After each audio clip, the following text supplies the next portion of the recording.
Alright, so this is going to be the part 3 of our manual cell counting.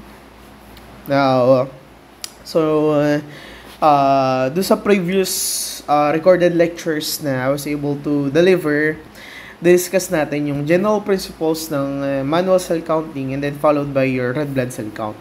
Okay? Now, what I want you to understand is, so at this point, meron na tayong solid na vantage point sa lahat ng mga magiging cell counts. No? Kasi nga pala, what I kept on telling you during this recorded lecture, they all follow the same principles. Okay? Now, by definition, sir, ano po ba yung manual WBC count? So, start ako agad, no? Now, your manual WBC count is the concentration, or let's just say the number of WBC in 1 liter or 1 microliter of whole blood. Ayan. So, lagyan natin dito, no? Your manual WBC count pertains to the number of WBCs in 1 liter or 1 microliter of whole blood. Alright? So, it's that simple. Now, the specimen na we are using in this case, so still we are using a whole blood anticoagulated with EDTA. Alright? Now, as with your red blood cell count, we are also using different types of diluting fluids. Mamaya pag-uusapan natin ng mas and C9. Alright? You can either use 1% buffered ammonium oxalate or some form of weak acids like, let's say, 3% acetic acid or 1% hydrochloric acid, or you can even use 2% glacial acetic acid. So, andyan tayo na. Now, ano pa, sir? So, facts muna about your WBC count. Now, your WBC count, unlike your red blood cell count, it is still very accurate. Okay? Accurate pa rin siya. Although, we are not, well, let's just say, even though it is still accurate, it is very rare for us to perform manual white blood cell counts in today's laboratory. Okay? So, lagyan na lang natin dito, no? It is uncommon. So, it is uncommon to perform manual WBC counts in today's laboratories, no? The reason for that is, just like what I kept on telling you, no? Nowadays, ang hematology department po is highly heavily reliant, sa automated blood cell counters. Okay? So, nandun na tayo sa era na kung saan hindi na tayo masyadong nagpe-perform ng manual blood cell counting. So, in this case, even though it is very accurate, unlike your red blood cell count, we don't often perform manual blood cell count, white blood cell counts anymore. Alright? Actually, if you're going to ask me, the principle behind manual WBC count, most often, it becomes necessary to perform this one for the analysis of blood cells in other body fluids. Okay, so lalagay ko na lang dito, other body fluid analysis. Alright, so yun nga, actually, let's say for example, yung sperm count nyo, no? Ayan. So, just an example, just to give you a very solid example about paano natin ina-adapt yung principle ng manual WBC count for counting cells in other body fluids. No, kasi, yun na yung mas, just like my statement just a while ago, the need for manual white blood cell count nowadays is most often necessary if you're going to count certain type of cells in any form of body fluids as part of your microscopic body fluid analysis. Alright? So, nandiyan tayo, no? Just to give you a supporting details about that fact. Sige to, guys, ha? Ang performance characteristic ng automated uh, blood cell counters nowadays. So when it comes to your white blood cell counts, kapag gumagamit ka ng, lalagay ko dito na, when you are using an automated blood cell counter, it can still maintain its linearity levels even though the white cell count dun sa ina-analyze niyang body fluid is as low as 0.1 times 10 to the third per microliter. Alright? So ulitin ko. Nowadays, most of the automated blood cell counters, they are able to maintain linearity levels as even though the white cell counts dun sa fluid na tinatry nilang i-analyze is as low as 0.1 times 10 to the third per liter. Okay? Para mabigyan kayo ng proper na vantage point. So, this is how it works. Ha? Ang reference interval ng white cell counts natin is in between 4.8 to 10.8.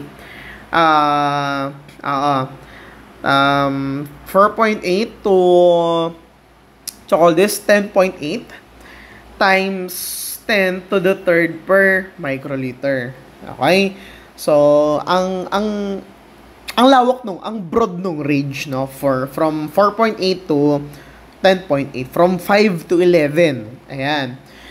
Ang mga automated blood cell counters, kahit na ang white cell count mo ay 0.1 lang, kaya pa rin niya yun i-measure. That's what I'm trying to say, no? So, if gano'n na lang let's say, stable ang performance characteristic ng blood cell analyzer mo, why would you bother performing manual white blood cell count? Diba?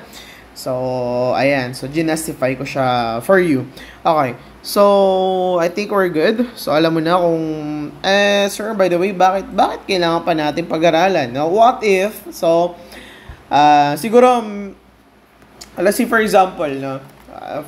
Lang, number one, kaya siya helpful, kaya mo dapat malaman, kasi, let's say, you just really want to perform cell counts in other body fluids. You can already adopt the principle behind manual WBC count, diba? Ayan. And another thing, let's see, for example, okay, let me be blunt. Favorite po to sa boards, no? So, kaya natin siya pinag-usapan. Kaya ako binibigay, ganun na lang yung emphasis ko sa pagdi-discuss nitong manual WBC count natin. Okay, so for the topic outline, dilution, manual cell counting, computation, and reporting of results. Yeah. Okay, so start daw tayo sa dilution. Now, again, so start muna tayo doon sa type ng specimen na you can use for your manual WBC count.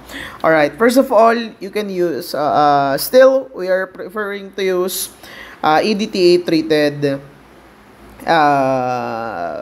whole blood. Okay?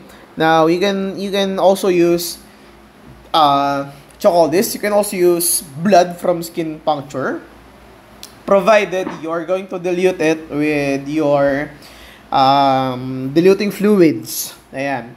So, ano yung mga suitable na specimen?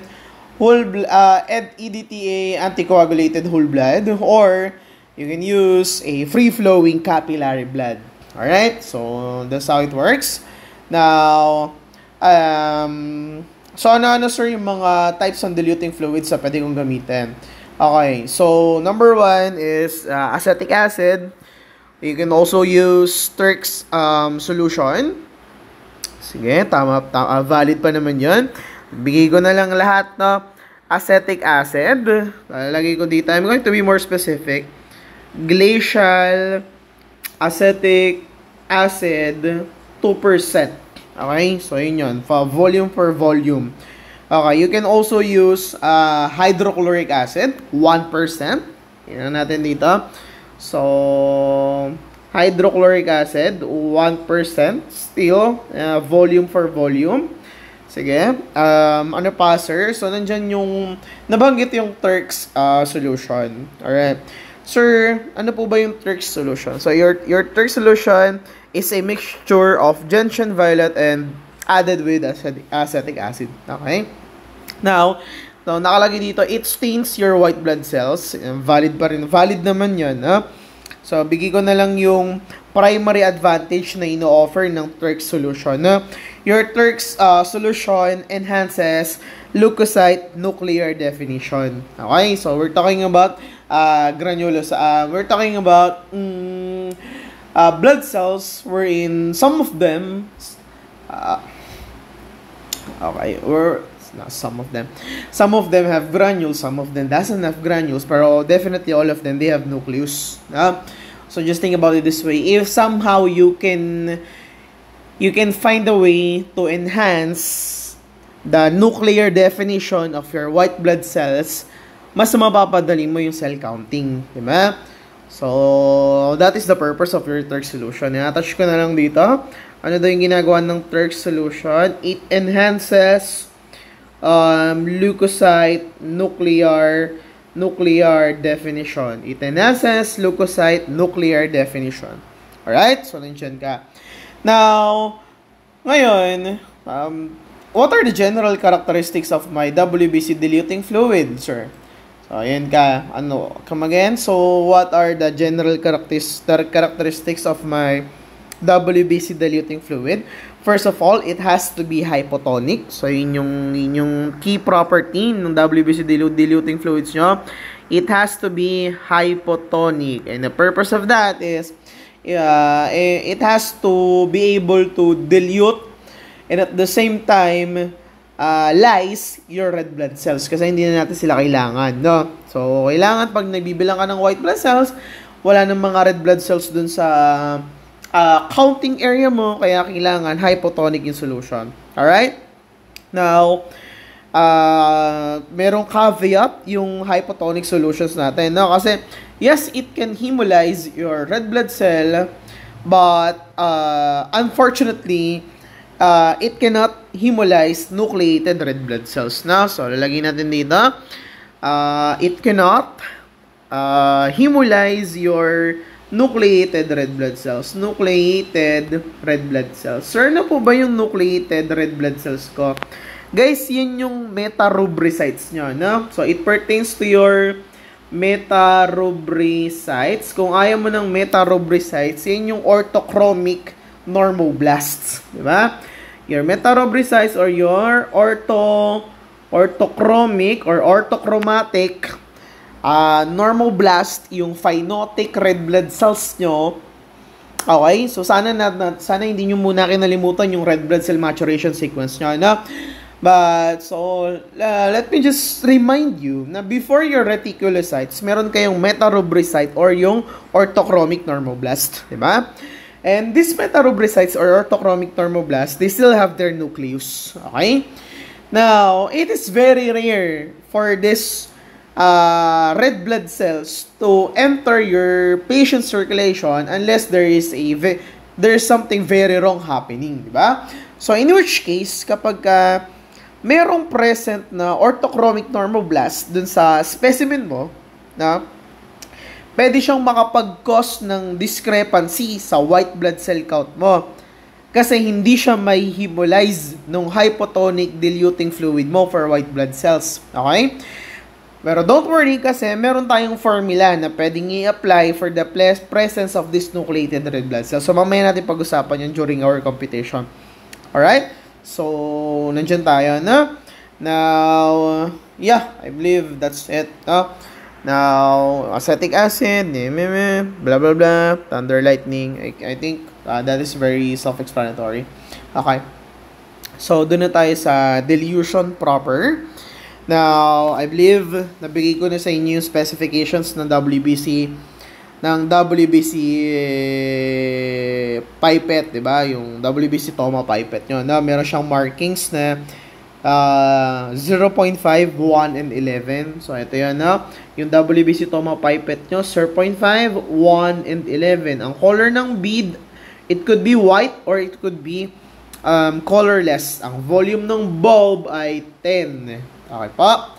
Now, nakalagay dyan sa PowerPoint nyo na ang range of dilution daw po for manual WBC count is 1:10 to 1:100. Okay?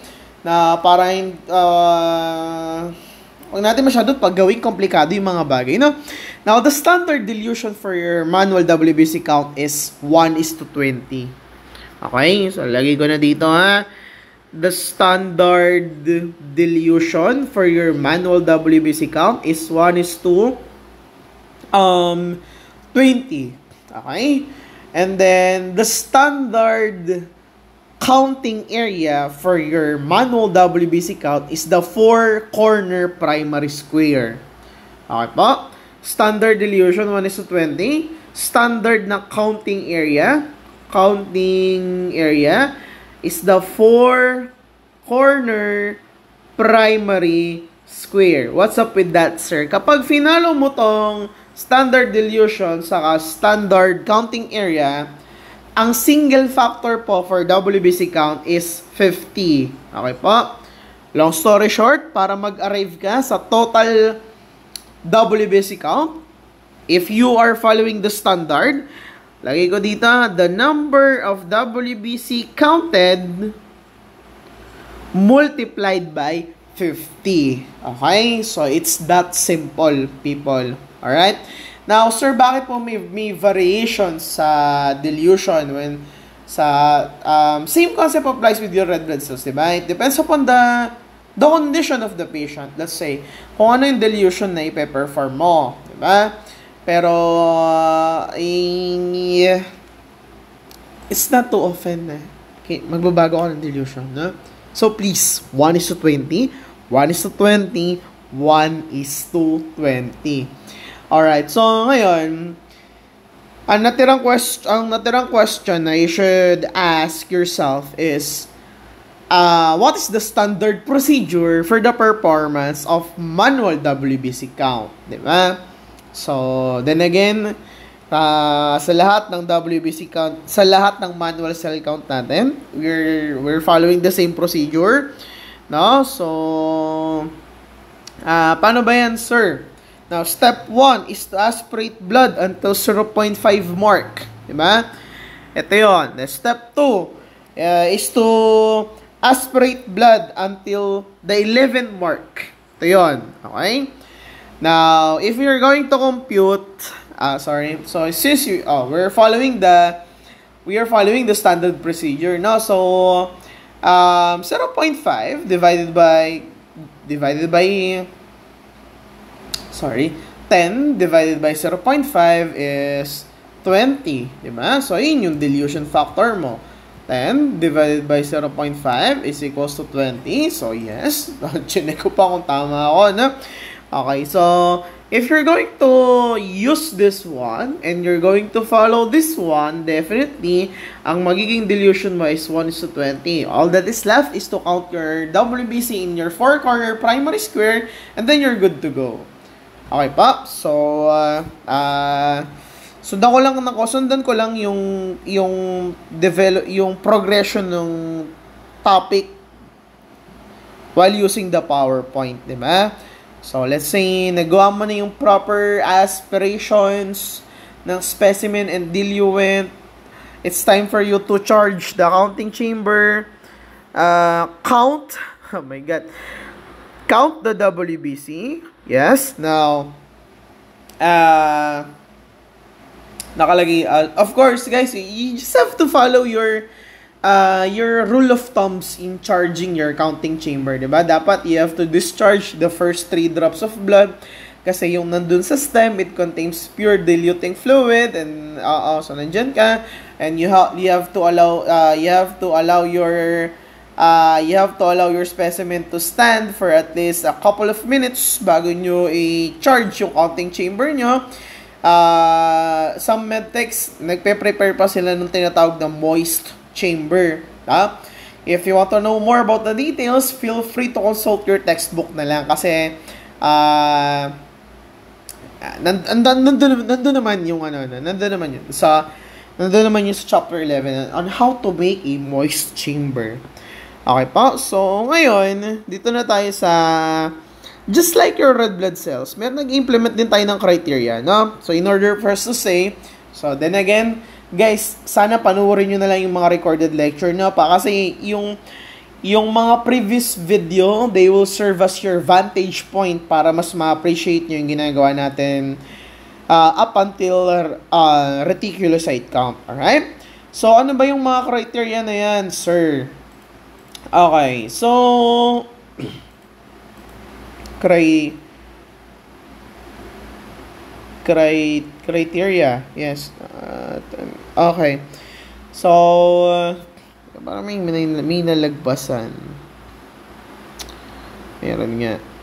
Sige, may nawalang slide. Well, don't worry. You have your material with you. Sige, so, ganito, no?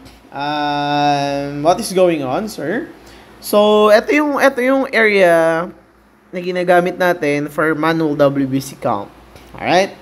So, ito ngayon yung mga criteria na i-apply natin in order for us to say na naging tama yung procedure na ginawa natin. No?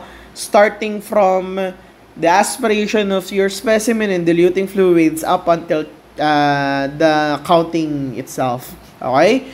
So, criteria number 1. Alright? Now, the criteria number 1 is that not more than 15 cells not more than 15 cell difference should exist in between the four corner large square.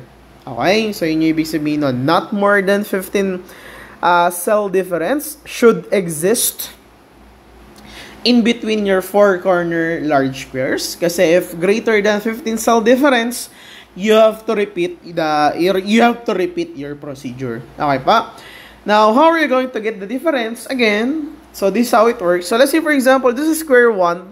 Halimbawa, dito daw sa square 1, ang nabilang mong WBC ay 32. Sa square 2 ay 27. Sa square 3 ay 41. Sa square 4 ay 38. Okay pa? Guys, paki-follow na lang yung inverted L. Yung inverted L na rule ha. Please. No? Imposible hindi siya madiscuss sa lab. Ayan. So, ayan. So, let's say, alam nyo na yun. Paano mo may apply yung criteria number 1? So, again, you have to take the highest count. So, in this case, yung 41. And then, you have to take the lowest count. In this case, yung 27. Okay? So, 41 minus 27 equals 14. Okay? So, ang difference nung highest tsaka lowest count ay 14. Hindi lumagpas ng 15. So, acceptable. So, pasok do sa criteria number 1. So, nakuha mo yung 50% chance na tama yung ginawang procedure. Okay pa? And then, yung criteria number 2, this is the same as your red sauce, ha? Na kailangan within 10% yung difference ng count mo in between the two counting chambers. Alright? So, how does it work, sir? So, dito this is a different given, no? So, let's say, number 1, kunin mo muna yung difference ng dalawang count. So, 125 minus 116 equals 9. Right. Now, yung average naman, paano kukunin yung average, sir? 125 plus 116 divided by 2. So, in this case, ang magiging average niyan is 120.5. So, 9 divided by 120.5 times 100, the answer is 7.47%. Pasok ba sa 10%? Yes. So, nakuha mo yung another 50%. So, 100% valid yung ginawa mong procedure. Then you can already proceed with the calculation. Okay pa? So, ganun na siya kasimple, no? Huwag na natin masyadong gawing, actually, wala na siya ikaw-komplikado. As much as I want to add a few details to what I'm trying to explain, actually, umabot tayo sa point na ganun na lang siya kadali. Okay pa? So, paano ngayon yan, sir? So, sunod mo gagawin, how are you going to compute for the result? So, ito na naman tayo.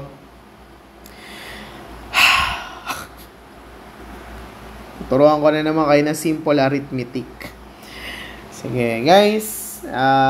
Dun sa tatlong counts, no? Red blood cell, white blood cell, and platelet counts. WBC po yung pinaka straightforward.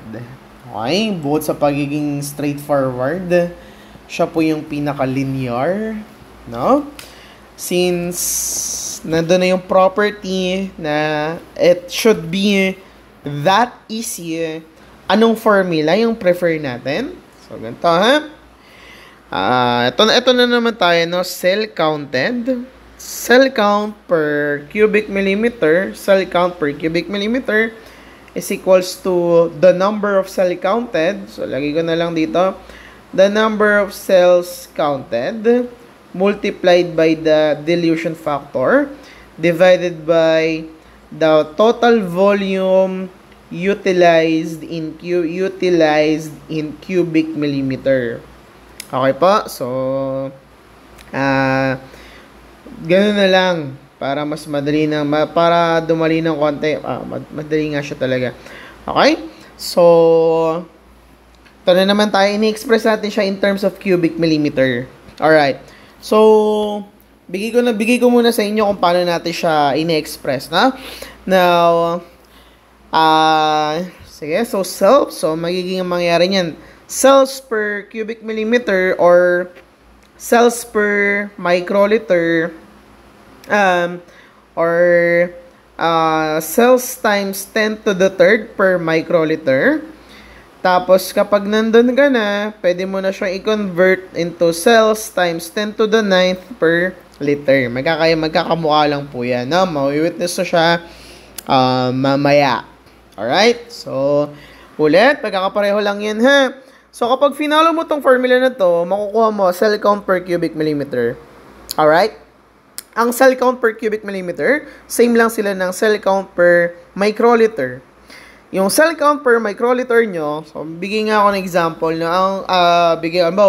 ang na-compute mong result ay 17,800 cells per microliter. Simple lang naman, no? So, iasog mo yung decimal point ng 3 beses towards the left, magiging 17.8 times 10 to the third per microliter. Diba? Ngayon, pwede mo na siyang gawing pwede mo na siya i-convert into an SI kasi same lang siya, 17.8 times 10 to the 9th per liter. Okay po? So, technically, ganun natin siya pwedeng i-express. So, ang naiwan sa yung task, paano mo makukuha yung total volume? Napakasimpleng bagay, no? Again, so, ano ba ang area ano ba yung area na ginagamit natin? 4 corner primary square. Diba? 4 corner primary square. Yung primary squares natin, ang length, ang area niyan is palagi 1 squared millimeter. Diba? 1 squared millimeter, 1 squared millimeter, 1 squared millimeter, tapos 1 squared millimeter. Meron kang 4 na 1 squared millimeter for a total area counted of 4 squared millimeter. Tama ba? So, 1 times 4 is equals to 4 squared millimeter. Paano mo siya gagawing volume? I-multiply mo dun sa depth na 0.1. Ano yung magiging total volume counted mo? 0.4 cubic millimeter. Okay pa? Ano yung dilution factor na ginagamit natin?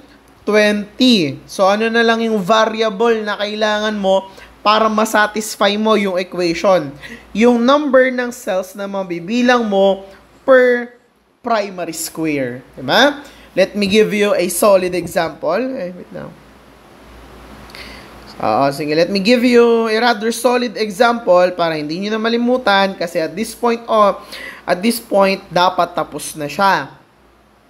Sige, paano ba yon, sir? So, halimbawa daw, ano ba? Sige. Hanap ako ng value na kapanipaniwala para sumaysay tayo ng konti, no? Now, let's just say, halimbawa, na, sige, suppose, dun sa one side ng hemocytometer nyo, ang nabilang nating WBC, so, dun sa chamber 1 ng WBC nyo, natin, chamber 1, ang nabilang nating WBC ay 25, 24, 28, saka 22. Alright, chamber 1 yun, no?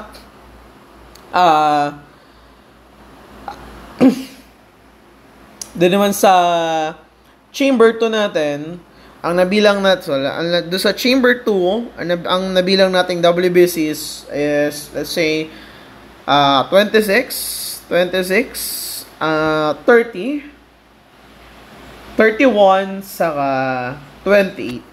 Okay? 25, 24, 28, 22, 26, 30, 31, 38. So, first of all, kailangan muna natin sila kailangan muna natin i-apply yung criteria. Alright? Paano kaya apply yung criteria ko, sir? Doon muna tayo sa chamber 1. Okay pa? So, ano yung highest count sa chamber 1? 28, lowest count 22. So, 28 minus 22 is equals to 6. Huh? Ang cutoff natin ay 15. Diba?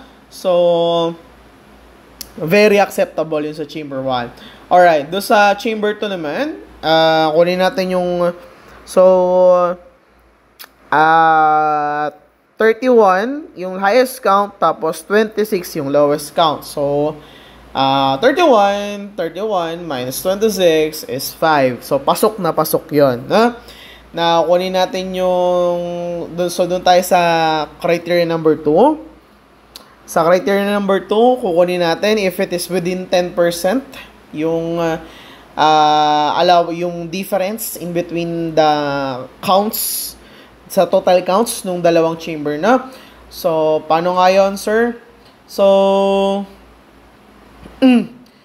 the total count dun sa first chamber natin is 99, di ba? 99.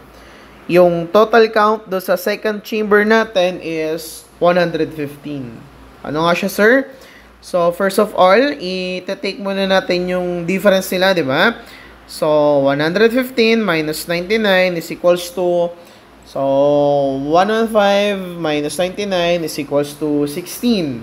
And next is iti-take natin yung average nila. So, 115 plus 99 divided by 2. So, 107. So, 16 divided by 107 times 100.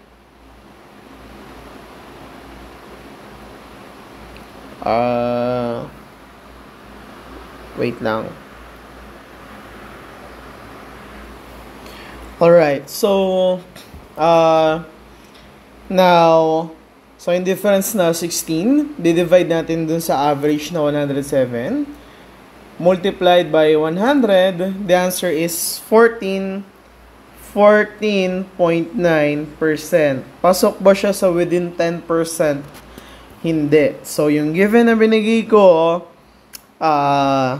hindi na-satisfy yung criteria number 2. So, we have to repeat the procedure. Okay? So, that's how it works na. Now, magbibigay ulit ako ng panibagong given. Now, let's, hopefully, in this case, pasok na siya. Alright, so, let's say, for example, sa chamber number 1 pa din, chamber number 1, ang cell count natin ay 23, 26, paglapit-lapitin ko na 23, 26, 25, 27. Alright. Now, sa chamber number 2, we have, let's say, 28, 24, and 29, tapos, another 27. Ayan. So, tingnan natin kung ito pasok na, no? Now, how does it work nga ulit, sir? So, highest count, lowest count. Highest count, lowest count. So, kunin muna natin yung difference nila. Now, chamber 1, 27 minus 23. So, 4. Pasok ba siya sa cutoff natin na 15? Definitely yes. Now, 29 minus 24 is 5. Pasok ba siya sa cutoff natin na not more than 15? Definitely yes. So, pasok na siya sa criteria number 1. Criteria number 2, kunin muna natin yung total counts nila. 23 plus 26 plus 25 plus 27. So, in this one, meron tayong 101. Sa kabila naman, 28 plus 24 plus 29 plus 27, meron tayong 108. Okay? Gamitin natin yung formula para makuha natin kung pasok siya sa criteria number 2, no? 108 minus 101 is equals to 7. Okay? Ngayon, 108 plus 101 divided by 2. So, 108 plus 101 divided by 2 is 104.5 times 100 times 100. Oh my God. 7 divided by 104.5 times 100. So, 6.69%. So, yun. Pasok na. Okay? Pasok na siya sa within 10% range. So, pwede na natin gamitin. So, na-prove natin na tama yung ginawa nating procedure. Kunin mo ngayon yung average. Okay? Ito yung gagamitin mong value. So, 104.5. Mo-multiply natin sa dilution factor na 20. I-divide natin sa volume nung volume na ginamit natin, which is 0.4. Ano kaya yung magiging sagot? 104.5 times 20 divided by 0.4. So, the answer is, magiging sagot natin, 5,225 WBCS per cubic millimeter. Diba? So, that's how it works. Now, let's say for example, gagawin natin siyang per microliter. So, ano yan? So, same lang. So, 5,225 per microliters. Pag gagawin na natin siyang times 10 to the power of thirds per microliter. So, ano magiging? Asog mo yung decimal points sa 3 beses towards the left. So, magiging 5.2.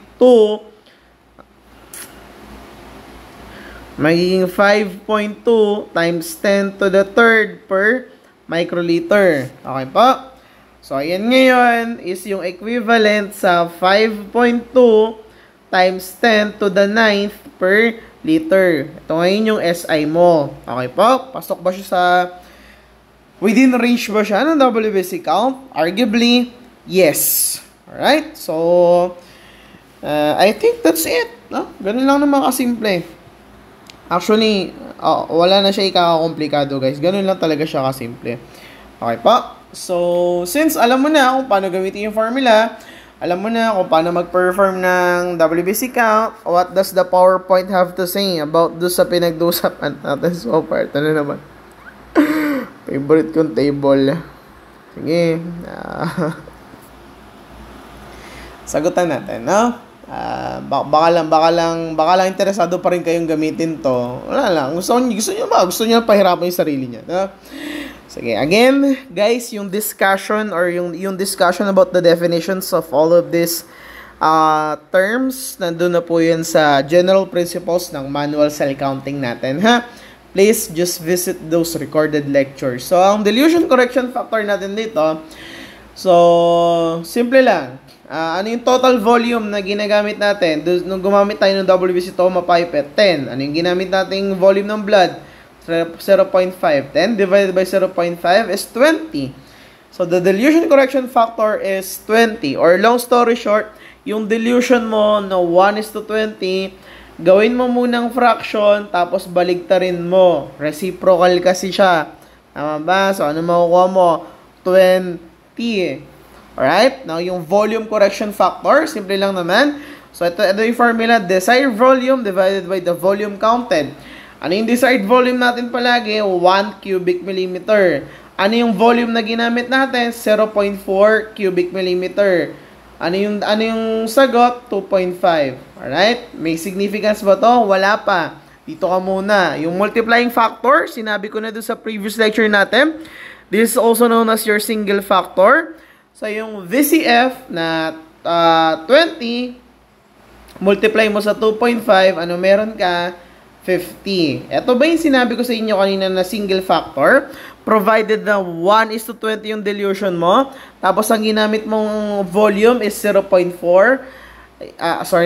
Tapos nag-count ka sa 4-corner primary square. Yes. So, ayun. So, area factor. Reciprocal daw ng total area counted. Long story short, 1 divided by 4 squared millimeter. Ano yung sasagot mo? Anong sagot? 0.25. Depth factor, reciprocal ng depth, constant po yan palagi. It is 10 for the improved Neubauer counting chamber. Okay pa? Saan nyo gagamitin yung mga values na yan? If you want to use other formulas besides the one na I kept on using. Sige, kayo na bahala kung gusto nyo pahirapan yung sarili nyo. Wala akong pakialam. Oo. Gusto nyo gamitin to. Sige, go lang. Ayan, kung gusto nyo gamitin to, okay lang. Ito yung single factor. Diba? Makailangan mo. Alam mo, talagang gusto mo na pahirapan yung sarili mo. Gusto mo, gamitin mo pa to. Sige. Ito, computein mo muna itong tatlo. Bago mo siya magamit. Okay?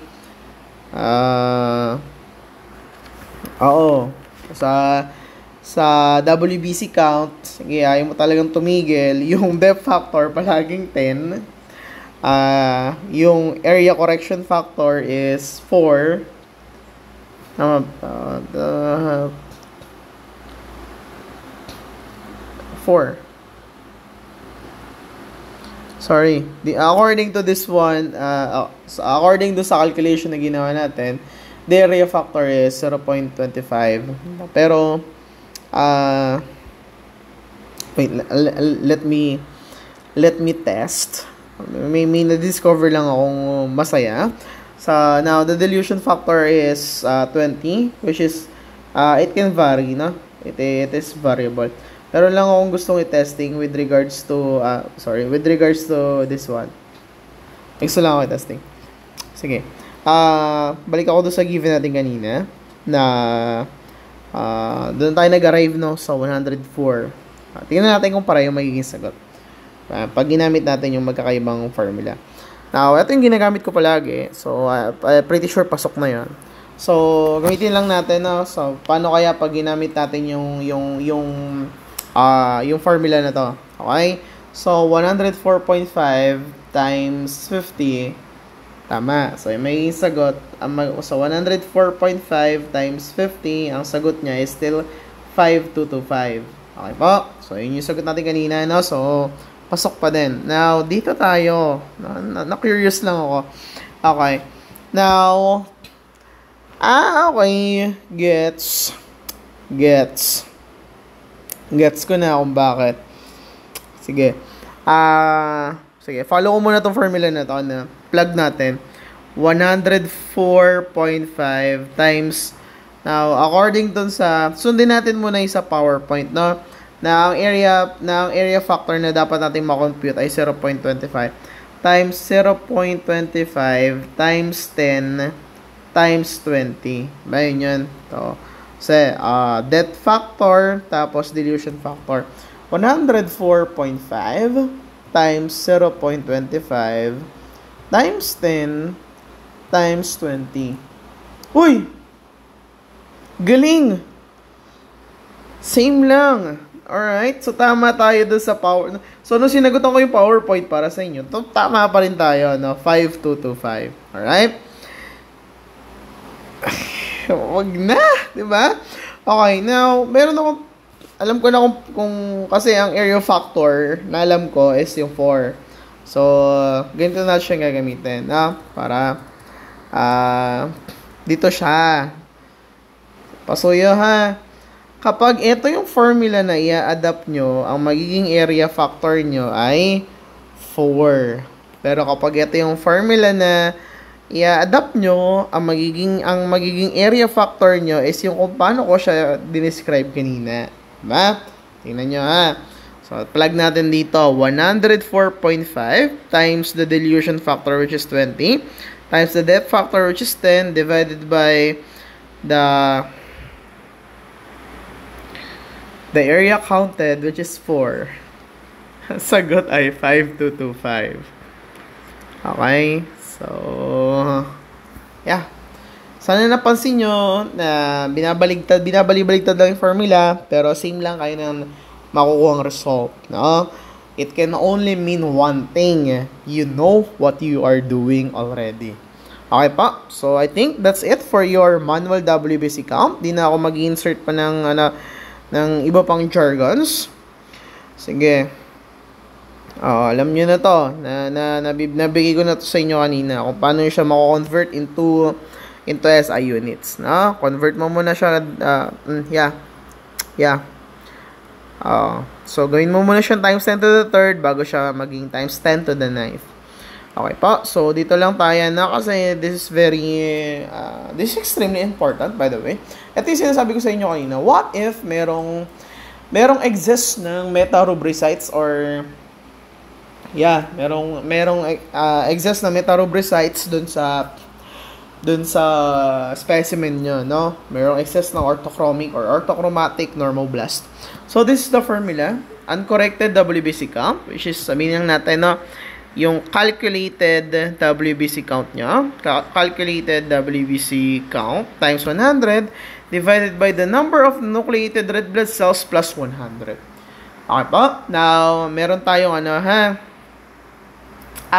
meron tayong rule. Paano ba yan, sir? Paano ko ma-determine kung present na in excess yung nucleated red blood cells dun sa specimen na tinatry kong bilangan ng white blood cells? Okay? So, ganito ha. Kasi bago mo masabi na may nucleated red blood cells dun sa specimen mo, kailangan nakita mo siya sa peripheral blood smear.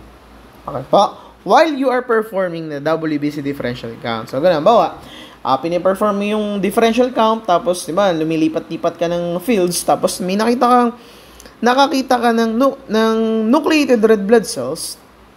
Syempre, ang papasok sa isip mo, kapag nag-perform ka na ng manual WBC count, hindi siya malalize nung diluting fluid mo, so pwede siyang mag-cause ng discrepancy dun sa result. Ano yung cut-off? Gaano karaming nucleated red blood cells yun dapat na nandun sa specimen mo para masabi na kailangan mo nang i-correct yung WBC count dun sa counting chamber mo. Okay? So, if the WBC count is corrected if greater than or equal to 5 nucleated red blood cells are seen per 100 WBC in the WBC differential count. Alright? So, nandiyan ka. Paano ba yan, sir? So, ito pala. Meron kayo ditong sample problem. Okay? So, madali lang yan. So, an adult male, which is the red blood cell count is 5.6 times 10 to the 12 per liter. Insignificant. Insignificant. Insignificant. Hindi naman natin gagamitin yung value ng red blood cells. So, for the correction ng manual WBC count. Now, the WBC count daw is 12.5 times 10 to the 9th per liter. Ito daw yung differential. Neutrophils, band, AO, lympho, mono. Now, kung ito-total mo yan, 100 na yun. Diba? Kaso, habang binibilang mo tong mga WBC na to, may nakita kang nucleated red blood cells na 35. Greater than or equal to 5, definitely, sobrang dami. Diba? So, paano mo i-correct yung WBC count mo ngayon kung may ganon? No? So, mabilisan lang. Kunin mo yung uncorrected WBC count, multiply mo muna sa 100. Okay? Tapos, yung nucleated red blood cells na nakita mo, dagdagan mo ng 100. Okay? Multiply mo ng 100, dagdagan mo ng 100. Ganun lang naman yung step. No? So, let me just confirm yung kung 100 talaga, 75 plus 7 plus 5 plus 100 plus 3. 75 plus 7 plus 5 plus 10 plus 3, 100. Tama. Okay. So, work up natin. So, ito, 1,250. Doon sa baba is 135. So, ano yung magiging result natin? 9.3. Alright? 9.3. Ang unit na i-adapt natin is yung same unit na ginamit natin dun sa base calculation. So, 9.3 times 10 to the 9th per liter. Alright? So, I think that's it. That's really easy. Ayoko na itong i-explain. If you want to do this on your own, feel free to do so. Sige. Other considerations. Yeah. So, again, same with your red blood cell counts, no? Now, meron kasing dalawang extremes yung WBC count natin. If you have excess white blood cells in your sample, that's your leukocytosis. If you don't have enough white blood cells in your sample, that's your leukopenia. Now, so excess ng white cells, kailangan mong taasan yung dilution mo, or else mahirapan kang mag-perform ng manual cell counting kasi magkakaroon ng overlap. And at the same time, ang dami ng bibilangin mo. So, maybe you can dilute it even further, na? So, nandito na yung guide ng kung anong dilution, yung pwede mong i-adopt. Paano magbabago yung multiplying factor, paano magbabago yung area factor, yung depth factor. What I kept on telling you, it will never change. Alright? So, I think that's it for your manual WBC count. So, yeah. Ang next part natin is yung manual platelet count. Alright. That will be the part 4 of this recorded lecture. Right.